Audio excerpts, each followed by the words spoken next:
assignment. All right, let me repeat that for Annalise.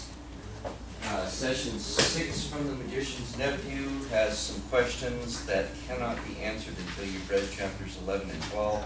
So that assignment actually should have been on Thursday, not on Wednesday. So go ahead and move that back. Just the session. You still need to read chapters 7 through 10 tonight. But then tomorrow when you read chapters 11 and 12, you'll start getting into some of the session 6 stuff. Actually, it's the session 6 is even further on than that. Okay.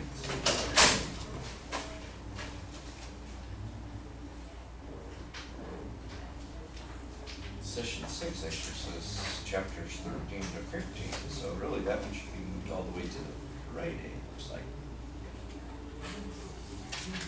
Yeah. So that's a mistake. That one actually should be down here to Friday. So it's actually Friday that session 6 will be due, because there's a lot of the questions I believe.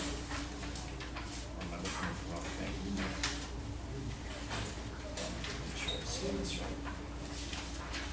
Session 6, chapters 13, 15. So yes, you can't do it until you've read the chapter. So actually, yeah, that's the book discussion. But it's a lot of those questions are from those last chapters. All right, but you should have been able to do session 3 today. So let's see what you came up with for answers. How is the attic between the wood? How is the attic like the wood between the walls? They're both a what? Passageway to other places. Passageway to other places. They're an in-between place. It's not really part of any of the other areas, but you can get into the other things. Okay? Number 2. Does Uncle Andrew believe himself to be bound by moral obligations? Why or why not? So first of all, does he believe himself to be bound? No, he does not. Why? Because he sees magicians and himself as superior to normal people. Yeah, they're superior to other people, and because they have more responsibilities, they get more privileges like breaking rules that others cannot break. Right? So that's kind of his idea of his importance, his own self-importance. Okay? Why does Uncle Andrew believe he has the right to do whatever he wants? Well, again, because he believes he is special. He is the one with special knowledge. He is the one trying to discover things no one else can discover. And therefore, he can do whatever he wants. Oh, so these are like repeats, aren't they? How is the wood like the attic that we never said that? It's in between this, right? What were Polly and Diggory's first reactions to charm? Were they similar or different? Okay, what was Polly's first reaction? She didn't like it right away. She's like, yeah, this place, something feels off. How about him? Oh, he wanted to go explore. He's like, well, we came all this way to do exploring. No, if you're too much of a wuss to explore, then, and that's when she like realizes she's still holding his hand and lets go of it. She's like, I'm not afraid. I'll go anywhere you go, right? This type of deal. His thing is, I don't want to say all girls and boys are like this, but do they exhibit some of the classic traits of girls and boys? Do men tend to be a little bit more oblivious to the feel of something? A lot of guys? Do they not get it quite as much? A lot, not all of them, but a lot of guys also have intuition as well. And for example, I'm one of those people that rarely in my life have I got a first impression of somebody that turned out it was wrong. I just can meet somebody and within a very short period of time say, that's a loser, or that person's got some things going for them, or that guy's creepy. There's something wrong about that person. I just get those feelings very quickly. But we might be less less likely to recognize our own feelings or things like that, or to notice the feelings of others. We might be less likely. And I say it's not true exclusively of guys and girls. There's all kinds of differences on the spectrum and all of that. But she is able to sense that something is off in this place. And sometimes, you know, moms or wives will say something like that, and their husband will be like, "What are you talking about? It's perfectly fine." And they'll be like, "No, you need to listen to me. We need to leave. This is not good." And guys, you should probably listen to your wife, because she's probably sensing something that you're not getting on that. I know my mom did it numerous times when we were just in a neighborhood that, you know, all right, yeah, so there's burned out cars up on blocks. I mean, how bad could it be driving through downtown New York? I mean, it was bad. And we shouldn't have been there, and she felt really creeped out about it. We survived by the grace of God, but we made it through. But there's different senses. He just wants to explore. He doesn't care if it's kind of creepy, because creepy can be fun to explore too, right? How many of you have ever wanted to do urban exploration? You've seen those urban exploration channels where they go and explore buildings that are abandoned, or they go explore the sewer system around, you know, the underground system around cities, weird stuff like that. Yeah, I like that kind of stuff. I like exploring those type of things. Let me guess, they go in the sewer system and they find absolutely nothing. They find a sewer system. It depends on how many likes they're looking for on their video, how many views and likes they're How looking much editing they have to do. for. Right. If they want a lot of them, they find some sort of humanoid creature living down there. No, they found all kinds of interesting things. But I like those type of videos. Like I found one where it was an amusement park that was closed, like had been out of business for 20 years, and they hopped the fence and went around and checking stuff out there. I like Is those. that illegal? Not if you don't. Yes. Which is why I think it would be fun, or so I've heard. I don't know myself, because I would never break the law, of course. But it is, I've heard, fun to explore places like that. All right, so they have different reactions. Although their reactions are different, they carry themselves similarly, because both of them initially are speaking in whispers. All right, what is the first thing they notice besides the quiet? Light. The light. And it's because the sun is not a yellow sun like ours, right? It's a dying sun. Right? It does not give off very much heat compared to ours, and it does not give off the same type of light, which gives it a little bit of a creepy feel. Did they change their minds the longer that they were there? In other words, the longer that they're there, did she start to say, "Oh yeah, this place is starting to feel good now"? And did he lose his curiosity? Not really, right? Not really. What was the only thing really that she found any interest in at all, which was just kind of funny? The clothes. She's like, "Check out the dresses these ladies are wearing. They're awesome." He doesn't even care that they're dead. Yeah. Well, I think she assumes they're wax statues. She doesn't realize that they're like frozen in time by the witch. She doesn't necessarily get that. What would happen if you unfroze all of those people? You should write a book on that. I've had experience with that feeling. All right, so no, they didn't really change their minds the longer that they got in there, all right? They did continue to go on to explore, to realize it's the ruins of a very old city. What was their reactions to the first rulers of Charn? So the first ones that they run into, they look at them and say, they appear to be kind, wise, decent people, right? When it gets further along, they become desperate, cruel people. And it becomes obvious that the further along they go to hold on to their power and to consolidate their power, they've done horrible things. And you get to the last one, two completely different reactions. So what does Diggory think as he looks at her? What does Diggory think when he looks at Jadis?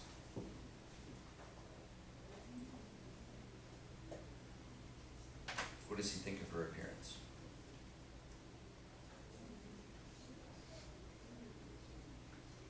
Ugly. No. Exact opposite. He thinks she's quite beautiful. He thinks she's quite beautiful, as does Uncle Andrew and most other men that see her. This is part of her magic. Polly, on the other hand, says what? What does Polly say about her appearance? She wasn't ready. She's just average. I don't know what, I mean, she's tall, but I don't see anything particularly beautiful about her, right? And that tends to be the reaction of a lot of the women that see her. They don't really see her as beautiful, and that's because she uses her magic to work on men more so than on the women. You'll also notice once she's woken up, she is very pragmatic. So first of all, she wants to know who woke her up, right? Because she figures if somebody woke her up, that they must be a super powerful magician. And she looks at, they say Diggory woke her up, and she looks in Diggory's face for a while and stares at him and goes, "There's not a drop of magic in you. How did you possibly come here and wake me up?" And then he starts talking about his Uncle Andrew, and she's like, "Oh, okay, you came here on somebody else's magic." And when she finally meets Uncle Andrew, she assesses him, and she basically says, she makes him stare her in the face too, and she looks at him and she goes, "Oh, yeah, I see what you are.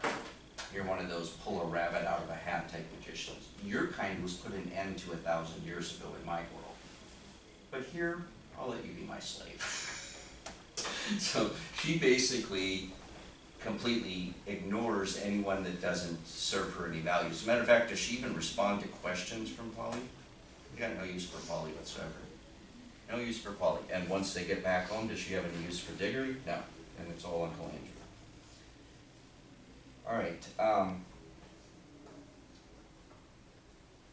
Then they get to the bell and the hammer. Right?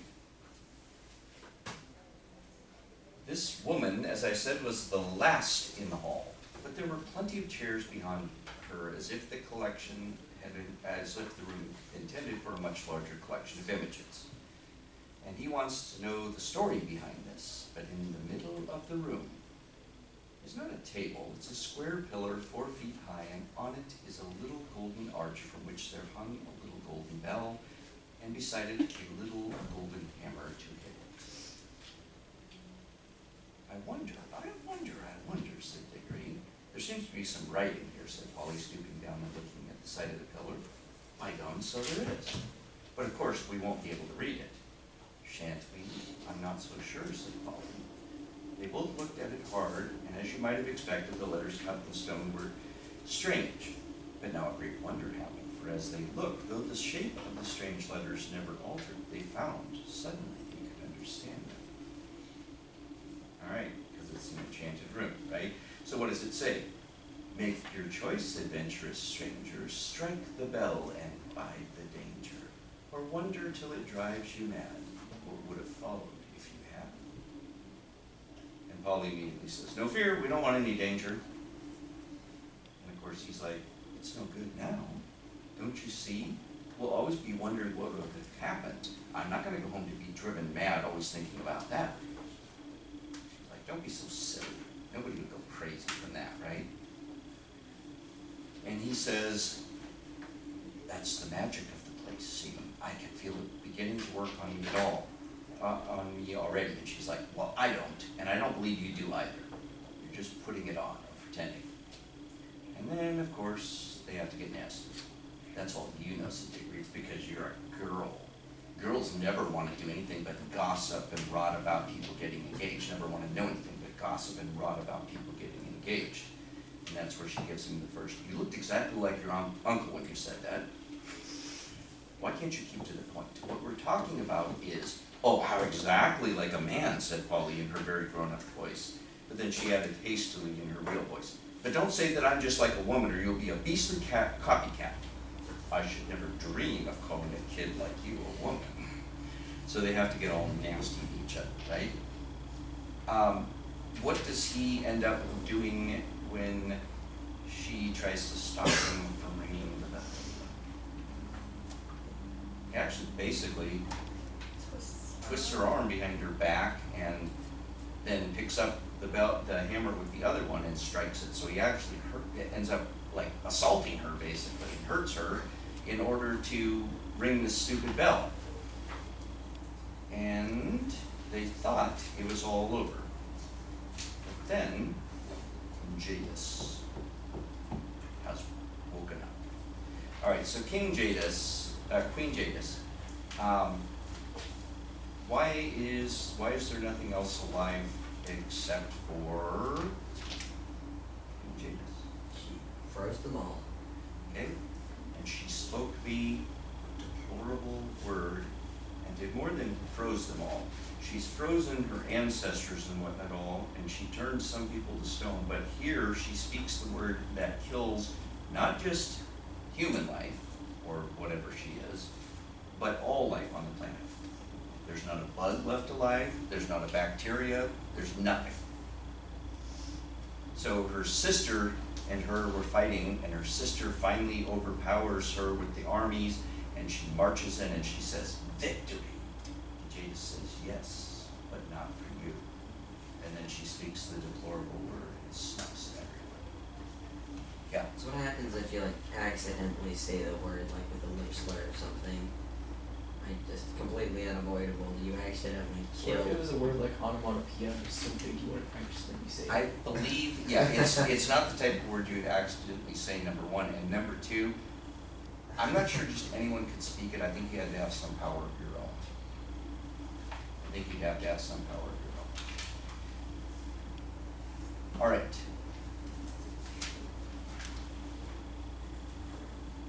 And then Diggory, when she finds out about that, says, "The people." And she's like, "What people, Lloyd?" "The ordinary people," said Polly, "the ones who never done you any harm, and the women, and the children, and the animals." "Don't you understand?" said the Queen, still speaking to Diggory. "I was the Queen. They were my people. What else were they there for but to do my will?" It's rather hard luck on them all the same. "I had forgotten you're only a common boy. How should you understand the reasons of state? You must learn, child, that what could be wrong for you or other common people is not wrong." Who's that sound like? Says the Uncle Andrew. "Is not wrong for a great queen such as I. The weight of the world is on our shoulders. We are freed from all rules. Ours is a high and lonely destiny." So she does the Uncle Andrew. All right. How does Queen Jadis describe Charn? Is she proud or ashamed of it? So as they're walking through, what is she pointing out about the castle? "That way leads to the principal torture chambers. This hole over here is where my uncle had a feast and invited 600 nobles and slaughtered them all. They had treacherous thoughts." Right, so she's pointing out all the evil things, and is she embarrassed by any of them? No, she's quite proud. She's quite proud. 700 nobles killed. She also says the outside of the city was one of industry and hard work, which had the pleasant sound to her ears of the cracking of whips and the groaning of slaves. Those were pleasant sounds to her ears coming from outside the castle. All right, number 9, how was she destroyed? Well, the deplorable words spoken by Jadis. What do you think C.S. Lewis might have intended as a parallel in today's world? Now keep in mind, he wrote this in the 40s and 50s at that time. Whatever you said about the 40s and 50s, the way I saw it is I thought it was another biblical allusion to the last day that the Lord's just gonna, I thought it would speak a word, and that's how he created the Hey, world. that's a good point. That's a good point. That's not the one I was thinking of, but that's a good point. Could have been talking about nuclear bombs. Nukes. Yep. He was thinking about the nukes. 1 second, people are sitting there in their classroom having a discussion, and the next second, all that's left is a shadow burned into the concrete wall, and they're just gone. Right, so the Holocaust of nuclear war, which everyone was afraid of in the 50s, 60s, and all that. They used to do, you know, how we do tornado drills, they used to do nuclear attack drills. We have a nuclear attack escape plan, Faith. I know. I don't think it's gonna work very well. It's basically, you know, get down on the ground underneath your table and. That will save you How from. do they expect that to work? Because, you know, tables Well, are the 10 feet because of lead if the and iron. building partially survives, things that fall on you will fall on the table first is the idea. Yeah. But it's then big. it all comes down. Exactly. But also radiation would kill you. Yep. So you're basically dead. Alright, so then she says, tell me about your world. And that's after Diggory says, did the deplorable make your word make the sun like that? Like what? Well, it's so big and red and cold. It's always been so, at least for hundreds of thousands of years. Do you have a different sort of sun? It's smaller and yellower and it gives a lot more high heat. And she's like, ah. And she had that same hungry, greedy look on Uncle Andrew's face. And she says, so yours is a younger world.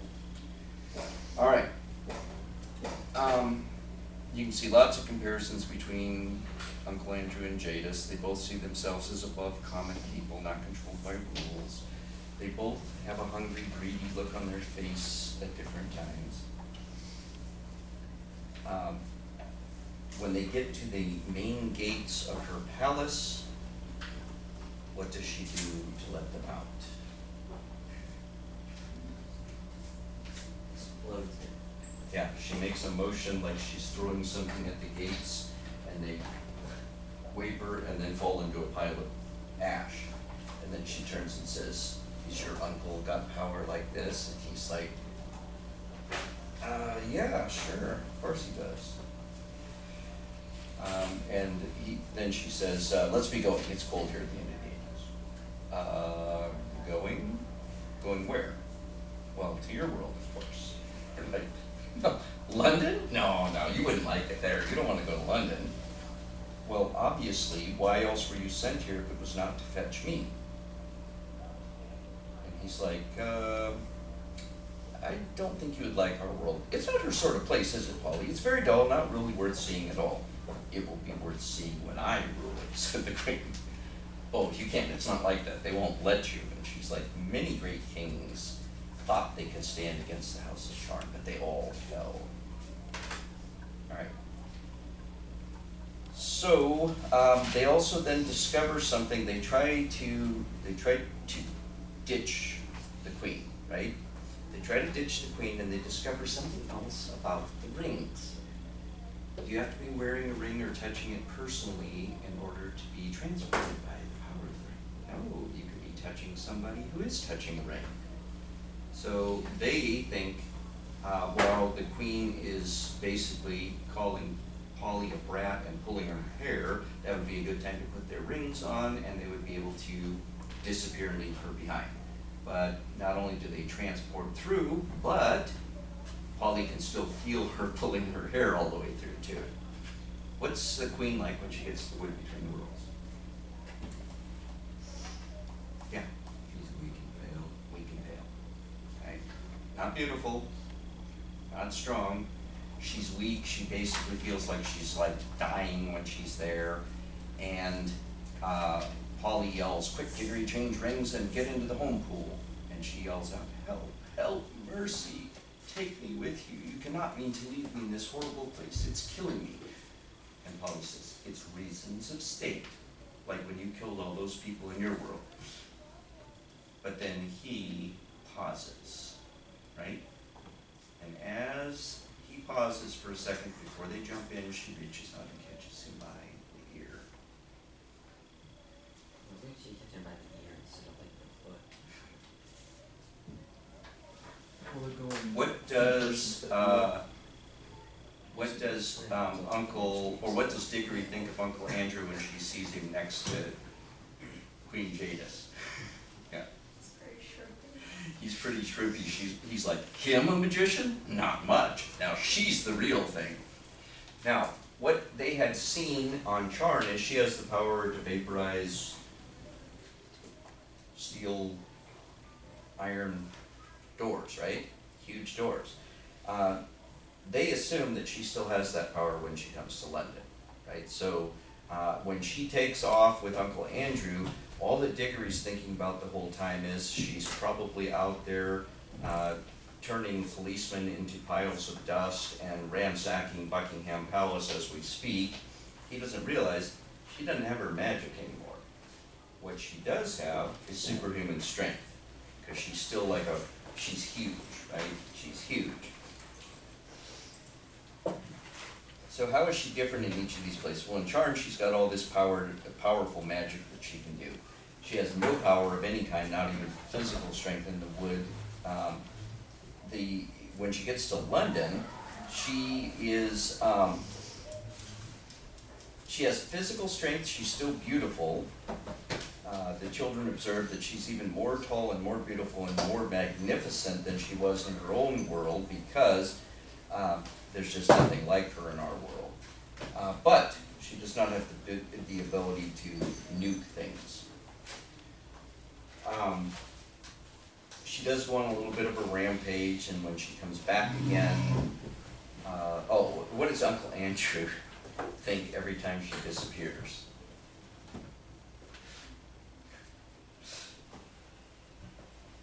He's deluding himself into thinking that she could actually fall for him, right?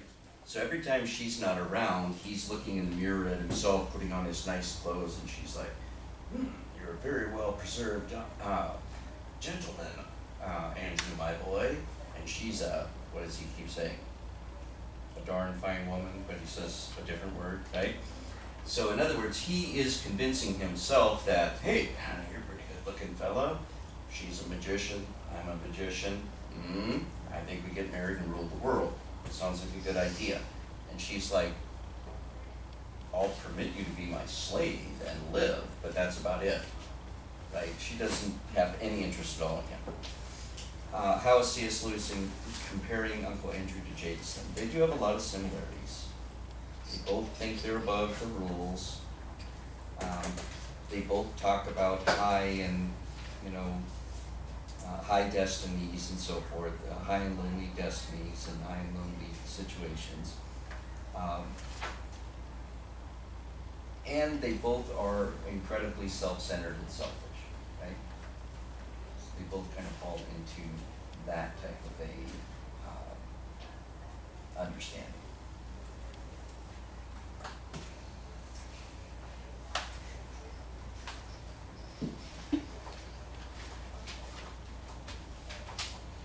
What does, before she will help him to try to deal with Jadis running around, what does Diggory finally have to do before Polly will help? He's got to swallow his pride and apologize. It's got to be like, at first, when she is like, I'm waiting for an apology, he's like, apologize for what? I don't know, for nearly breaking my arm and striking the bell and then dragging the witch back here and turning her loose on London. There's a few things you could apologize for, right? And he does apologize, and he gets her to help partly by saying, if she were to burst into my mother's room, she'd probably have a heart attack and die right there on the spot. Who's not afraid of her and doesn't think that she is beautiful at all? As a matter of fact, thinks that she dresses very inappropriately. Aunt Letty has not taken any guff out of her, and she tries to nuke Aunt Letty, right? But the kids don't see that, so they don't realize she doesn't still have her power. So she tries to do the ball thing at her, and Aunt Letty's like, you swearing on me? What do you think you're doing there? I'm not afraid of you. And so then she picks her up like a doll and tosses her across the room. And it says if she hadn't fallen on like a pile of mattresses or something, she would have broken every bone in her body. She just picks her up and chucks her across the whole apartment. All right, so when they get back, they're gonna drag her back out of Narnia, out of our world into wood between the worlds using the rings, and because of the magic of things touching things, they're also going to take Uncle Andrew, the cabbie, and Strawberry the horse. And you don't know who's Strawberry until a little later, but Strawberry the horse will also go with them. So apparently the ring also works on animals. Apparently it doesn't work so much on inanimate objects because Well, their clothes come with them. they're close to it. So if you're touching, So I wonder if they hadn't cut the horse loose from the cab, I wonder if the whole cab would have come. but the cab is touching the ground, Yeah. so it hurts. There's gotta be a, Well, draw- Diggory it's is gotta draw the touching line the somewhere, ground, otherwise it would suck the entire world into Just the, getting them down. otherwise it would suck the entire world The into there. forest would no longer be very peaceful. Yes. Either If that she- or if every- she- Alright, every so single they're thing. going to try to return her to Charn, Well, but actually, no. because Diggory is bad at life and didn't mark which one is But like- which, he ends up taking her to. So what you would take the entire world. Alright, so keep working on that. Questions We is will, like I said, the session 6 won't be due till Friday because that's just what the questions are. When a new world is formed, does a new pool form, or is it like there's already a dry place for the pool to form, or is the pool already there and you just can't get through it? That I do not know the answer to. I do not know if when God created the wood between the world in his mythology, if he made a pool for every world that was ever going to be. We do know that the pool that is dried up and you can no longer go into is where Charn used to be. Yeah, I read about that. And technically, you have 10 minutes before you have to go to university. How much do you remember? You get used to it eventually. Now we can start talking about fireworks again.